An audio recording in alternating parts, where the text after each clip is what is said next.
This one I found in the East Bay Express. She spent the next 105 days in a mysterious limbo in intensive care, legally dead, but with the aid of a ventilator still breathing. Her body swelled with the edema of pregnancy itself. On August 3rd, 3.5 months after her death, she was delivered of a healthy 4-pound, 15-ounce baby boy whom the press quickly dubbed a miracle baby. Only one pregnant cadaver in the history of medicine had ever been successfully maintained on life support for longer, and then for only 2 days more. This is Sally, and she is going to have a baby. So excited.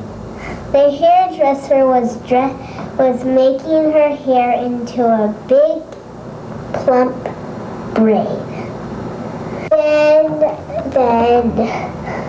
Sally felt the baby kicking.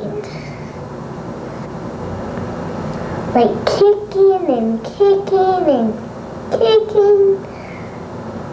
All different directions. Then she went home. Then Sally went home. And she laid down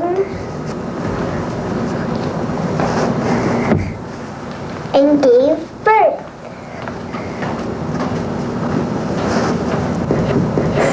Soon the baby started to come out.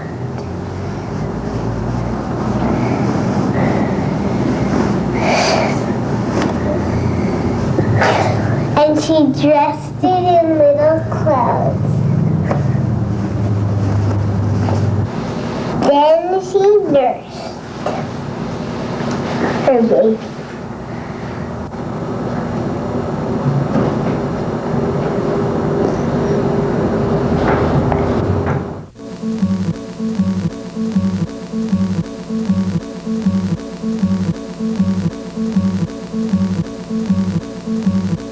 Wednesday, 7:30 a.m.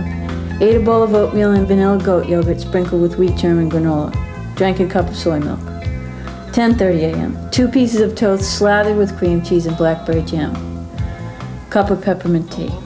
12 noon. 3 bowls of chicken soup and some cornbread. Glass of water. 2 p.m. Slices of pear and cheddar cheese. Glass of water.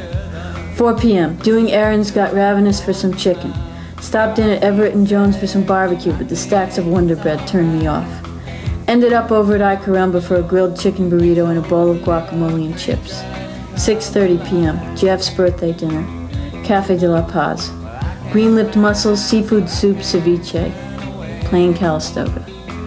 8:30 p.m. Dessert at Lubato Eve. Chocolate cake, a pot of tea. 11:30 p.m. Bowl of vanilla goat yogurt before bed. Glass of water. 4 a.m. Another bowl of goat yogurt.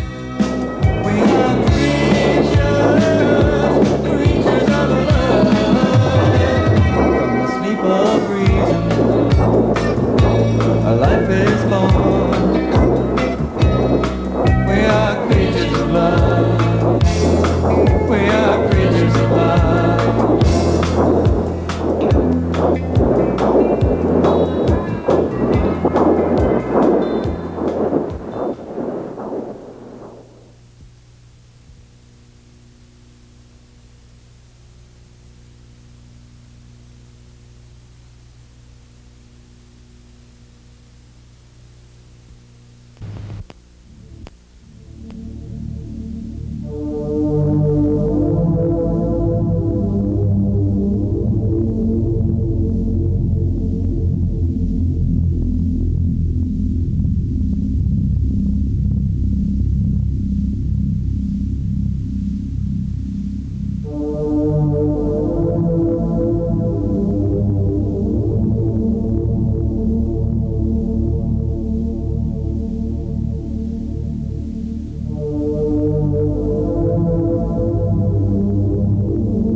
This year, as in past years, approximately 45,000 women will die from breast cancer. In 1989, my own mother died of metastatic breast cancer, and she did so really without the benefit or privilege of support groups or other women with whom she could share her experience. She, like many other women who have suffered from the effects of breast cancer, have done so silently. Her voice, and the voice of many thousands who have not had a positive outcome, have not always been heard. After my mother's death, I began to write poetry, not only about the loss of her, but about the pain that she suffered quietly and the experience of being a daughter of a woman who died from this devastating disease. It also led me to look for other women who have been inspired to create poetry as a response to their own experiences. The result is a collaboration with two other women, both of whom have been living with breast cancer for some time, both of whom have expressed unique perspectives through their poetry and through their views about this disease, which will affect over 1 million women directly and many more millions indirectly by the end of this decade. 3 voices reflect on breast cancer and how it has affected families. But it is also a film about healing and creating and finding one's voice beyond the loss of the breast.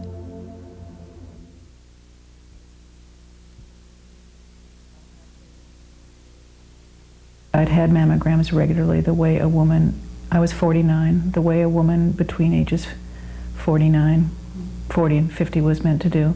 But no one had ever said to me, we can't tell anything from your mammograms because your breast tissue is too dense. I've learned that later, that I had the kind of mammogram that didn't show a differentiation in tissue. So, of course, I always wonder if someone had told me that, if I would have been more good about examining my breast. But because I had good mammograms, I was not examining my breast. I had a fine needle biopsy. He explained to me how, this is only good if it's negative, because if it's positive, it just means we put the needle in the wrong place. And he says, but don't worry, it doesn't hurt. No one's ever complained about the pain. So the pathologist is there. She has the needle, she puts it in, and I almost passed out. The pain was so excruciating. And, I sort of looked at him and he said, you're not going to trust me anymore. And I said, well, presuming I do anyway. My mother, Verna, died in 1989 of metastatic disease, and she had found the initial lump in her breast and had a mastectomy in 1985. So she was just about to her 5-year when the breast cancer, had metastasized and moved into her brain and then down into her spine, her adrenal glands, and liver and kidney. I found my lump. I had a large tumor. It was 3 centimeters. And retrospectively, we know that by the time I found it, I already had a metastasis to my bone. So I began in stage 4. Though there was a lot of question about that to begin with, because it was a very early metastasis, and it did not show up on a bone scan. It only showed up on a CAT scan. So initially, I went with the idea that it was not a metastasis because it didn't show in the bone scan, and that perhaps it was something else, like a damage from a accident or a cyst, other things, maybe early osteoporosis. Those can be all things that show up on a CAT scan that aren't tumors. So I went with a enhanced but standard course of chemotherapy, a heavy-duty one to begin with. And that showed that the spot on my spine cleared up. In other words, it had been a lesion and it became bone again, which was kind of retrospective proof in its response to chemotherapy that it had been a tumor. I was in remission for quite a while.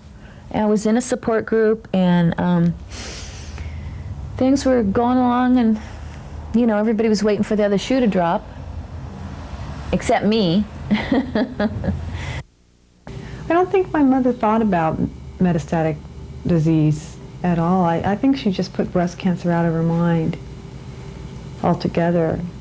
I think she just had decided early on that it was not going to affect her life on any permanent basis, and that she could basically just get on with things after she had a mastectomy. I think she truly believed that once that breast was removed, that was it.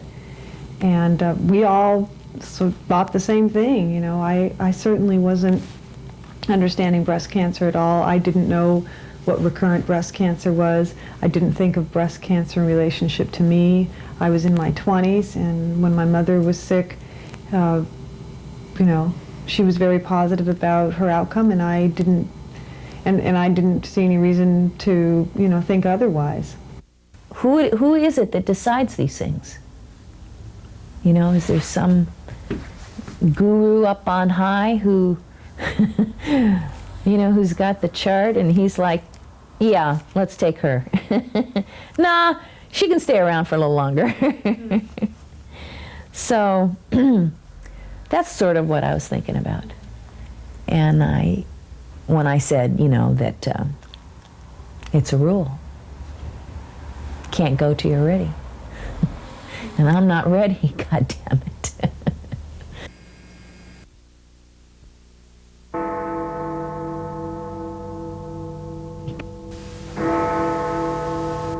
Through a wall.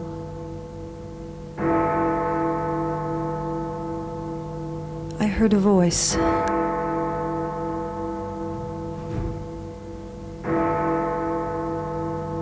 I heard a voice say, "The tumor's quite large and is already spread.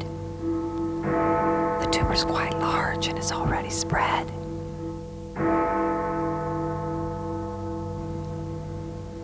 The tumor's quite large and is already spread. Can they possibly be talking about me?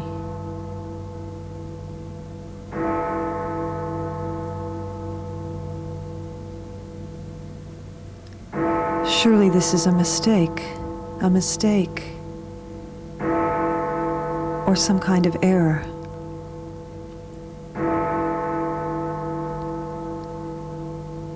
I know they must be talking about somebody else. The reason I know that it can't be me is that I'm not ready. I'm not ready. A person can't die until they're ready.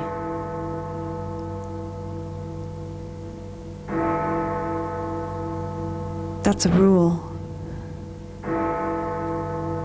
And those kinds of rules can't be changed or broken. It's universal. I have too many things left to do, and I'm the only one who can do them. She called me about some back pains that she was having after the brain surgery. She was, you know, trying to recover from this brain surgery. She started having these back pains, and she thought that she had fallen or something. She thought that maybe somebody, that they dropped her at the hospital or something, and that she fractured her bone. After many scans, they finally realized that it was, that the tumor had metastasized. But initially, she thought that it was a herniated disc. She thought she had something that I had, and so she called me and was asking me for advice on how to treat, this sort of back problem. And I was, kind of trying to come up with all kinds of things. And here I was giving her advice about this, and she had metastasized